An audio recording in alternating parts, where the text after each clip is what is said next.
Hi friends, எல்லோருக்கும் வணக்கம். This is Sivaji. Friends, video போகிறதுக்கு முன்னாடி என்னோடய சப்ஸ்கிரைபர்ஸ், வியூவர்ஸ், ஃப்ரெண்ட்ஸ் எல்லோருக்கும் என் மனமார்ந்த நன்றிகளை தெரிவிச்சுக்கிறேன்.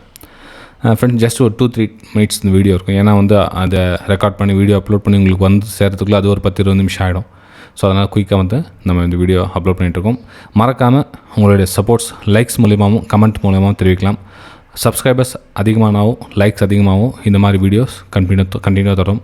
சப்போர்ட் கம்மியாச்சுன்னா இதை குவைட் பண்ணிக்கிறேன் ஃப்ரெண்ட்ஸ், தடும். ஓகே, சரி. இப்போ க்ரூட் ஆயில் அப்டேட் நம்ம பார்த்தோம் அப்படின்னா, ப்ரைஸ் இந்த ஜோனில் ட்ராவல் ஆகிட்டுருக்குது. இதுக்கு கீழே நம்ம க்ளோசிங் வச்சிடுச்சு அப்படின்னா, ஸோ இதுவே உங்களுக்கு ரீடெஸ்ட்மெண்ட்டாகவும் எடுத்து ப்ரைஸ் கொஞ்சம் கொஞ்சமாக இந்த சப்போர்ட் லைனை டச் பண்ணுறதுக்காக ப்ரைஸ் கீழே வரலாம் ஃப்ரெண்ட்ஸ். அதாவது இந்த 6160 இந்த ரேஞ்சை டச் பண்ணுறதுக்காக ப்ரைஸ் கீழே வரலாம். இல்லை அப்பர் சைடு பிரேக் அவுட் கொடுக்குது, மேலே க்ளோசிங் வச்சிச்சு அப்படின்னா இதுக்கப்புறம் இந்த ரெசிஸ்டன்ஸ் இருக்குது. இந்த 6280 வரலும் ப்ரைஸ் டச் ஆகிறதுக்கான வாய்ப்புகள் இருக்குது. ஓகே, சரி ஃப்ரெண்ட்ஸ், மறக்காமல் உங்களோட லைக்ஸையும் கமெண்ட்ஸையும் பதிவு பண்ணுங்கள். நம்ம அடுத்த வீடியோ சந்திக்கலாம். Thank you friends.